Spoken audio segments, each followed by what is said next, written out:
Welcome to today's class. Here are some phrasal verbs for describing people, and if you want to get the course, it's available for $9.99 for another 24 hours. So these guys, you want to just memorize them as a group because it's put something on and take something off, as in put on your clothes, take off your clothes, put on your hat, take off your hat. Don't mix them up. It's a really common mistake that people say put off and it's wrong, or take on and it's wrong. But the other three, it's throw something on, throw something off. Fling something on, flung in the past tense, fling, flung, flung.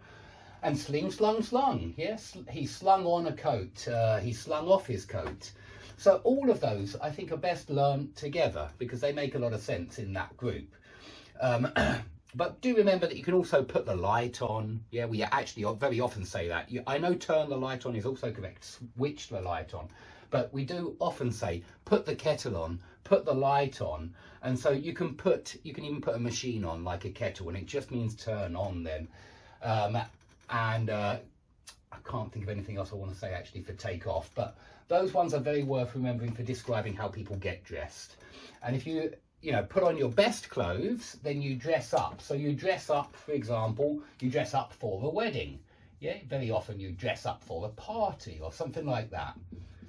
Okay, now if you dress up as somebody, maybe you go to a fancy dress party and you dress up as Cinderella, something like that, or you dress up as a fireman.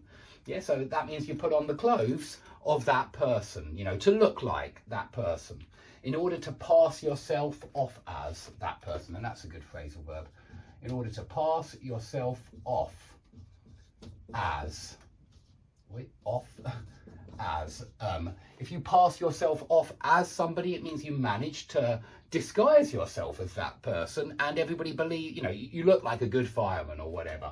You pass yourself off as that type of person, but you've got to dress up as that person first, in order to pass yourself off as, because it means successfully look like that person. Okay, if you doll yourself up, you're a woman and you're making yourself look good. You're putting on your makeup. You can put on makeup as well, not just clothes. You can even put on a seatbelt, and you can certainly take off your seatbelt. Take your seatbelt off? No, we don't usually say take off your seatbelt. Well, some people might do, but put on, we very often do. Take off, maybe. Girls and women doll themselves up, men spruce themselves up, and it just means make yourself look good. Dress up and maybe put on your makeup if you're a girl, maybe put on your best clothes if you're a guy, maybe put on some aftershave, something like that. That's doll yourself up or spruce yourself up. And these two as well, they're very often used in the passive or seen in the passive, He is all dolled up, she is all dolled up, he is all spruced up, or she got all dolled up for the party. He got all spruced up. You can say he spruced himself up or he got all spruced up for the party. So there's a few different options there. Now, if you wrap yourself up, it means it's cold, and you're trying to put on your warmest clothes. Remember, we wrap up presents as well, but when you wrap yourself up, you're putting on your warmest clothes. Okay, and these are all for fasten clothes, put clothes together. Fasten your seatbelt. You can say put your seatbelt on, or you can say do your seatbelt up. You could do all of those. Put your seatbelt on, do your seatbelt up. Or I think you can anyway. I recognise that one. But also, do up can mean any of the other three. You can do your shoes up. You can do your coat up. You can do your jacket up. You can do,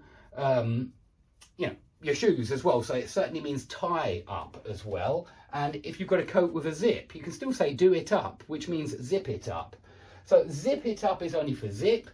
Tie it up is only for laces usually, and that's what we call the little pieces of rope. I don't want to say rope because rope is big, but this is what we call the things in a shoe that you tie together. You tie up the laces, so you tie your shoes up.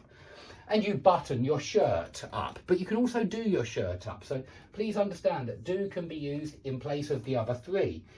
And to make these guys negative, look at the nice pattern here. You just say undo your coat, unzip your coat, untie your shoes, unbutton your shirt. That's how you make the opposite of these phrasal verbs. So they're best learned together as well.